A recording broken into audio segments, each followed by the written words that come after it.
Sorry, I'm a little bit distracted today. Had a bit of a long day, a little bit tired, but that's what reading is for.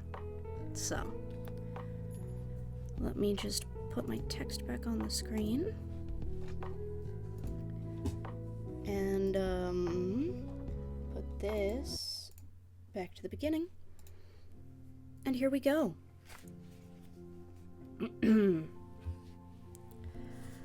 Chapter 3. Stains, spots, blots, scars, and dueling wounds. This quote is, "Embarrassment may be avoided if you use pastry brushes with black bristles. Then, should they come out, you'll be able to find them easily and can remove them all at once." Which is credited to some household book or other. I have been embarrassed by many things in my life, but never by my pastry brush bristles. This is true of most women, I believe. Of all the things one has to blush over in this world, the color of one's pastry brush bristles comes at the absolute tail end of the list. But this approach is characteristic of most home experts. They truly want to be helpful, but they go too far, and in doing so, they set up too many straw men to knock over. In this chapter, I hope to deal with no straw men, just some stains and a few minuscule home repairs, insomuch as we'll touch only on those that the random or reluctant housekeeper can see herself tackling. It shouldn't be a very long chapter. All about stains. Much unnecessary to-do has been made about stains. Any prospective bride who happened to read the stain removal section in a household arts book would probably call off the ceremony, considering the whole business too sloppy to embark on as well as too hard. According to the manuals, she must know about oxalic acid and 40 other queer things. She must maintain a stain removal shelf, too, in order to hold her own against a true tidal surge of spilled salad dressing, mercurochrome, and scotch on the rocks. Luckily, though, you needn't believe everything you read. For one thing, nice people simply don't go around spilling as much as these books would have you think. Weeks, nay months, will go by during which the random housekeeper doesn't even see a stain, let alone try to remove one. Spots, certainly, but nearly every one of them comes out in the wash when you use a good stout detergent and some good old sal soda.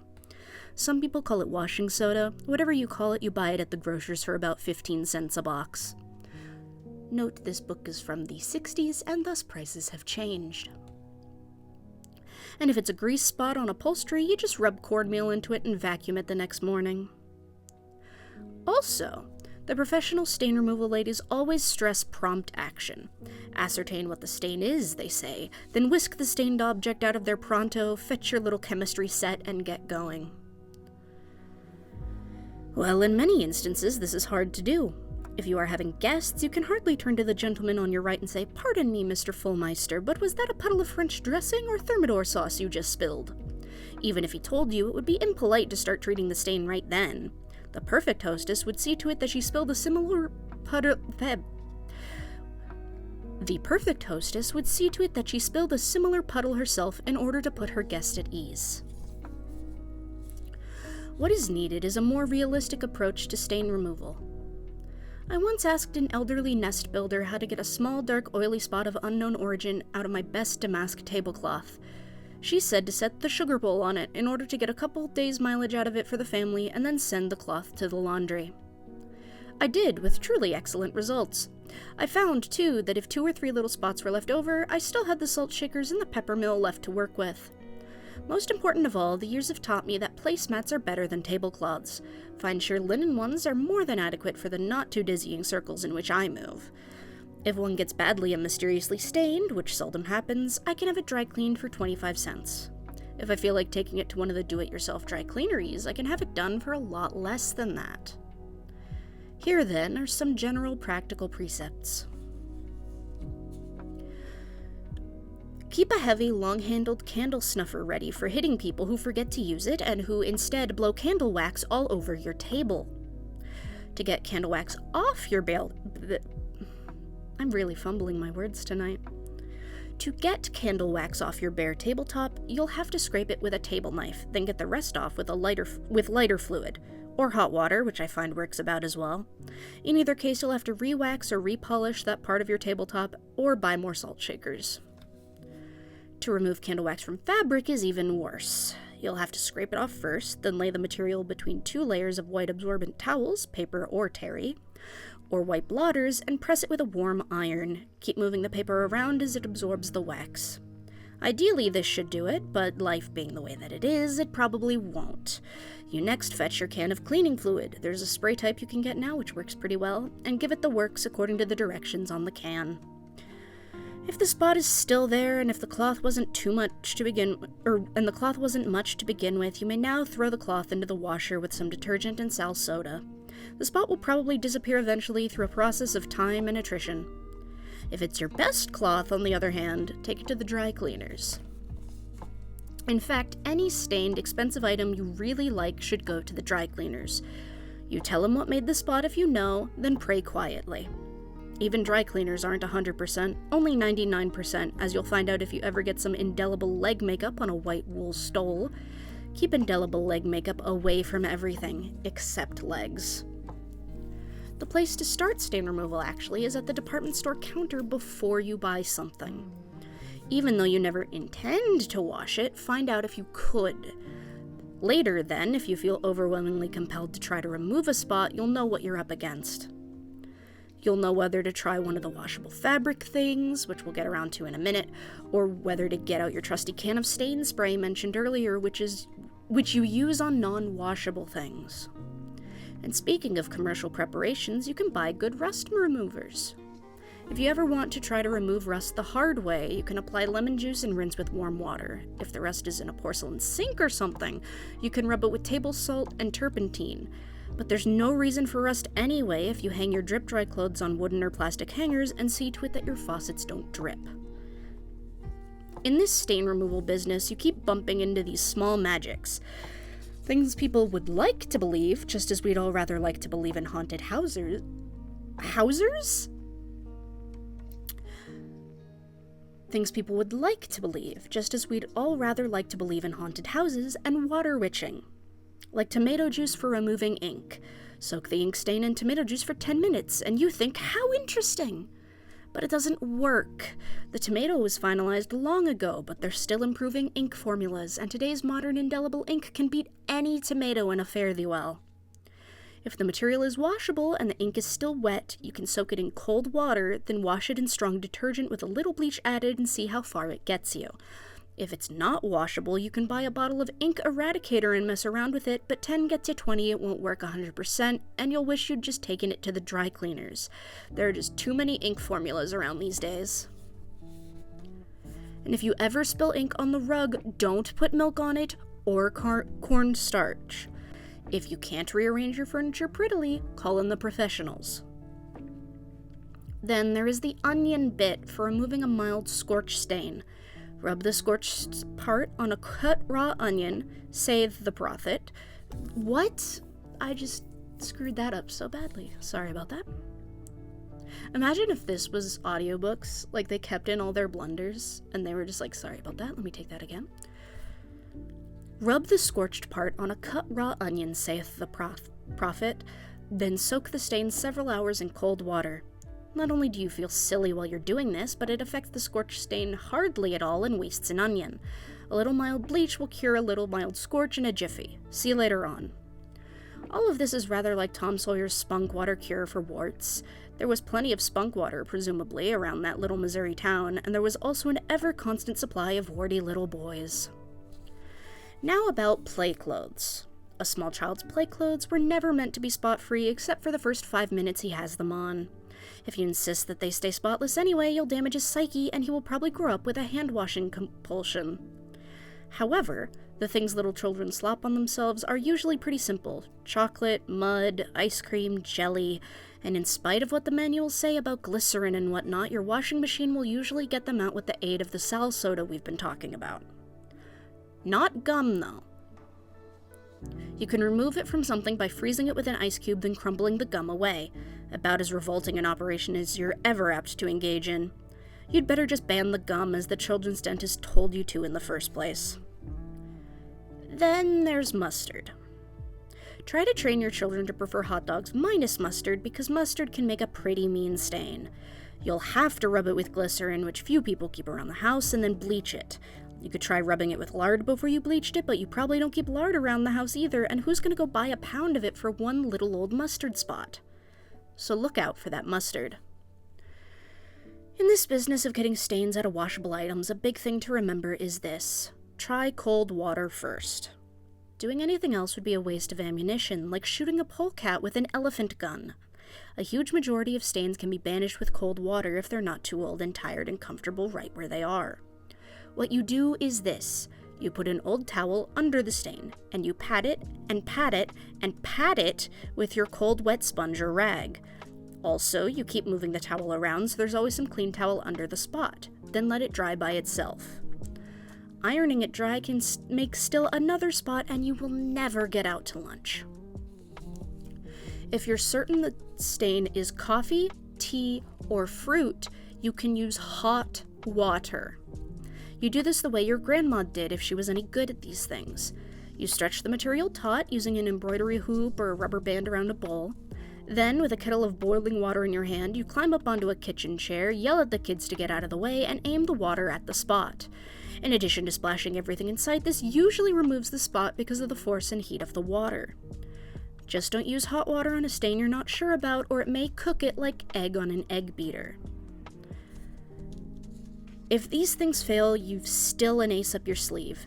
This is your jug of mild household chlorine-type bleach, upon which you may lean heavily. It will get those coffee, tea, and fruit stains out as nice as you please if you didn't feel like climbing up on the kitchen chair.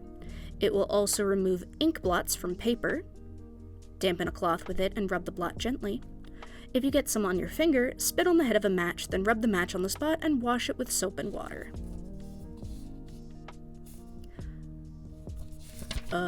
It will whiten your white nylon things, and it will also remove stains made by scorch, mercurochrome, mildew, lipstick, and many other things. Just follow the directions on the label.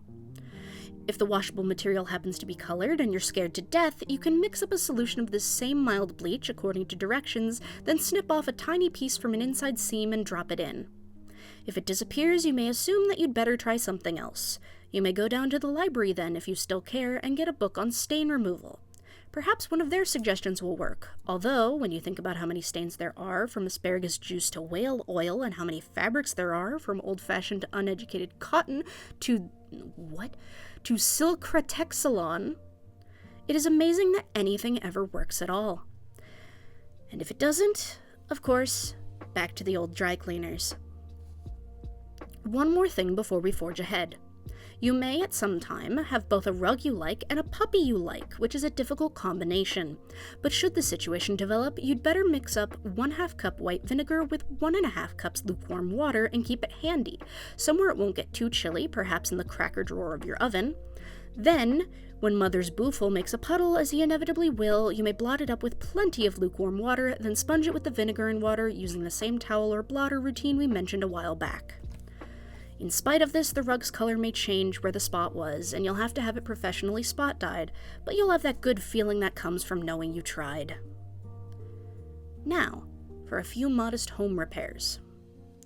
Perhaps you've noticed that the crafty folk who write repair articles often end their suggestions with, "In most cases this will work," or, "Generally speaking, you'll find this helps." This gives them an out. Then, when you've tried all sorts of queer things to remove a white mark from a dark tabletop and you're standing there in pretty puzzlement because none of them worked, you can't really blame the author too much. And really, you shouldn't. They didn't know what sort of finish your tabletop had to begin with. If you don't know either, as many a girl doesn't, the plot thickens. While we're on the subject, the matter of white heat or liquid rings concerns the random housekeeper more than a little. For one reason or another, it seems to be white ring prone.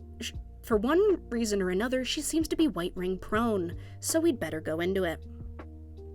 You can cover a white mark with Vaseline, leave it on overnight, and see what happens. If nothing does, try cigarette ashes. Apply a small pile of them, pour on a bit of olive oil or turpentine, and rub the spot gently. This can't hurt, and it might very well help. I know a lady who swears by it. Next, if you have to, try camphorated oil, which is also highly regarded by white mark people. Not that it's necessarily a one-day operation, you understand. You rub for a little while each day when you feel up for it, and then one bright morning in mid-March perhaps, when the world is warming and the daffodil shoots are a tender young green, well, if it's still there that day, you can get down to work. First, wash off whatever polish or wax is on your tabletop using warm water and soap. Then, make a paste of linseed oil and powdered pumice, rub the white mark, and re-wax or repolish your table. Now you may forget about it. You've done your part. It is now up to the table, and as time goes by, it will probably heal itself. If it doesn't, you must rise above it. Now, for dents, scars, and scratches. Few people know, and even fewer people care, that dents in furniture can be removed by steaming with a hot iron. I read somewhere how this is done. First, you wipe the dented place with turpentine, then cover the dent with several thicknesses of damp cheesecloth.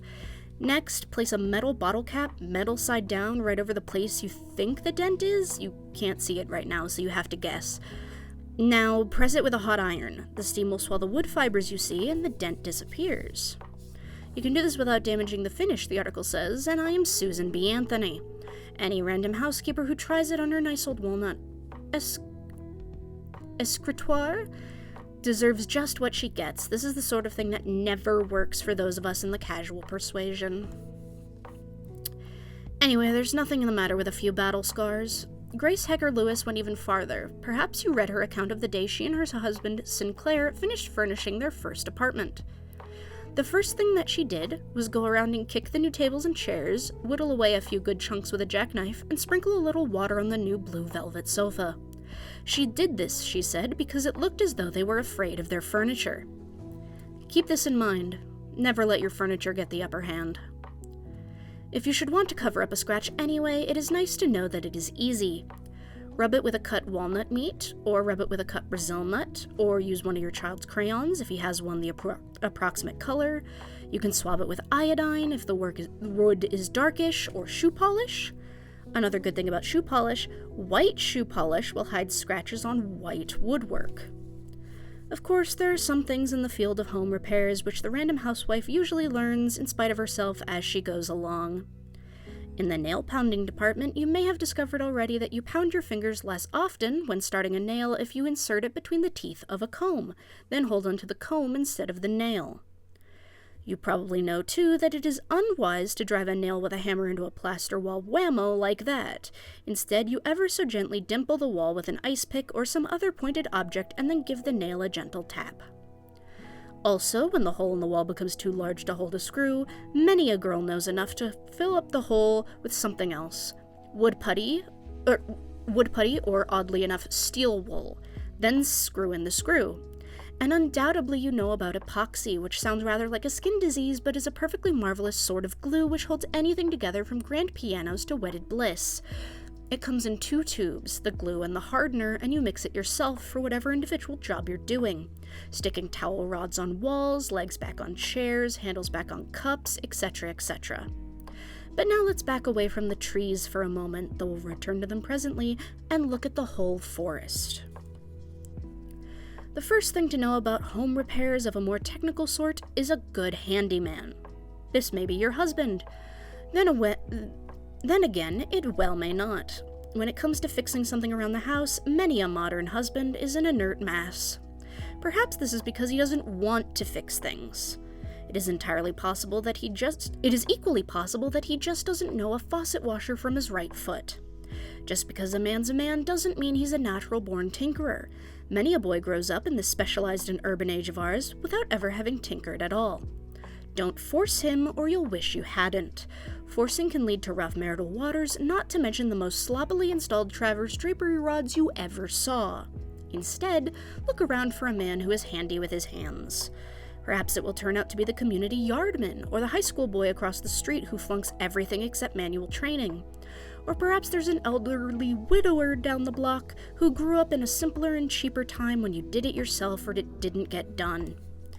Or advertise with a 6-word ad in the paper. You then save up your rattling doorknobs and flapping storm windows and have your handyman come over periodically for a nominal sum and do them all at once. The second thing for the random housekeeper to know is that is what is in her accident policies. It is a good idea to reread them occasionally. In fact, a number of home repairs probably wouldn't need to be made if it hadn't been for some fey maneuver of yours in the first place, and it is surprising what some of these policies cover. I learned this myself one social evening last winter when we had barbecued the dinner on a small barbecue grill in the fireplace. After dinner, I removed the hot grill in order to lay a fire, but started one on the hall linoleum instead because that is where I happened to set the grill down. It did the linoleum no good whatsoever, but the insurance people took care of it nicely. I need to drink some water really quick. Hold on.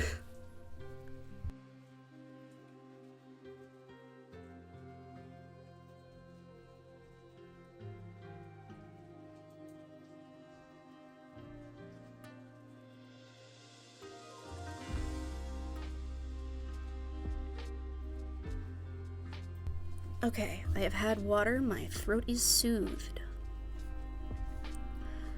And so, finally, to some wee home repair details and reminders. Should you ever paint a room or have a painter do so, save a peanut butter jar full of the paint that was used. Ideally, you should stir this with a pencil periodically to keep it ever at the ready, but you will not remember to. However, it will help anyway because it is usually just the second day or so after a paint job is done that something ghastly happens to it which requires patching. If you ever paint a ceiling, and if you wear glasses, you can smooth little patches of saran wrap on the lenses to prevent their becoming paint flecked. This would probably help when you're around things that steam up your glasses too, like hot wash tubs or Italian movies. Your paintbrushes last longer if you drill holes in the handles to hang them up by. Your paint can stays neater if you punch several holes in the gutter around the rim, so the paint runs back down and into the can instead of outside it. Your stepladder or work table stays neater if you set the can on a paper plate. It will eventually stick to the can, which then has its own little saucer to lay a brush on. Remember, if you are only occasionally artsy-craftsy, throw away that third of a pint can of Poos paint when you're done with your current project. Otherwise, these cans multiply like termites. Termites? Otherwise, these cans multiply like termites, and the paint all stiffens, and you could never use it again anyway. If you know you'll use it again someday, pour some paraffin on top of the paint, and the paint won't have an inch-thick top skin when next you open the can. It will have a paraffin top, though, and you'll have to operate as you would on a jelly glass. Some things there's just no clear-cut way out of. As to wallpaper, you can usually flatten a bubble if it isn't too big. Slit it with a sharp razor blade, then using a slender knife blade, insert as much thin wallpaper paste as you can and press it firmly with a wet cloth. Be sure you mop up the paste that oozes out. Wallpaper paste dries shiny. If you must ever remove wallpaper from a wall, a paint roller soaked in hot water does a fair job of wetting the paper so you can peel it off. Try this before you tangle with the sort of wallpaper steamer you rent from paint stores, but be sure you have to remove the paper in the first place. Often you can sand the seams and lumps, and if your new wallpaper pattern is a good busy one, it will hide the ones you missed. You can usually unplug a vacuum cleaner hose with a straightened out wire coat hanger. Leave a quirk in the end to fish for whatever is plugging it up. You can make a rug lie down and say uncle too. When a corner of it curls up, cut an L-shaped piece of heavy cardboard and glue it to the underside of the corner. Also, if you have a slick little rug that skates around the floor, you can sew rubber jar rings to the back of it and this will slow it down a bit. Never forget the virtues of Vaseline for curing squeaks, as in door hinges.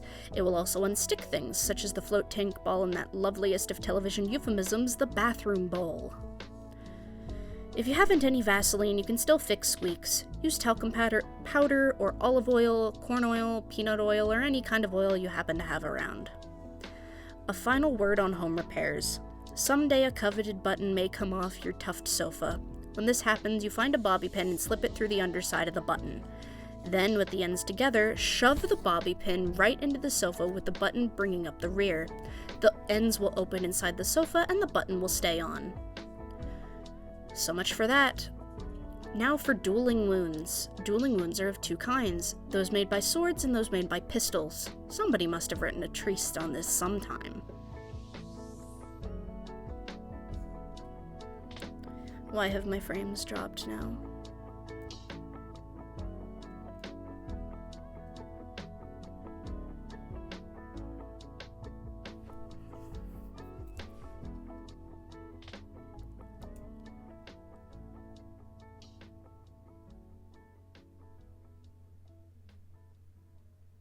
Okay, I think...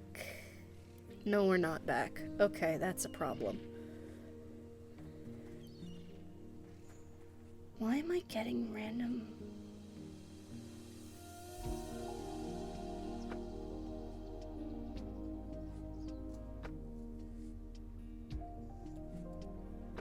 Yeah, I'm not entirely sure what's going on here.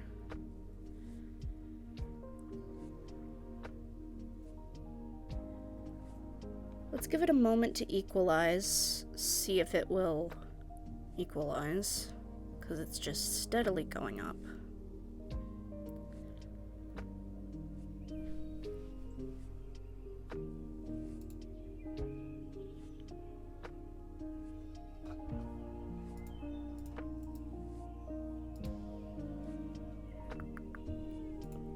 Is there anything I have up that could be causing this? Not that I think of.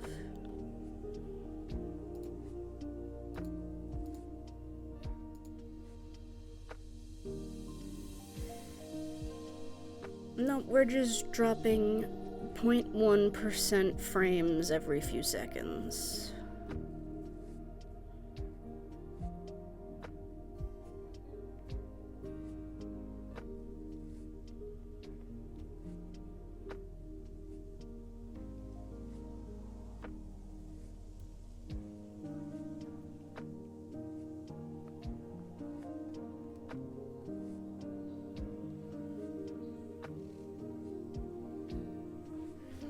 When is the next chapter?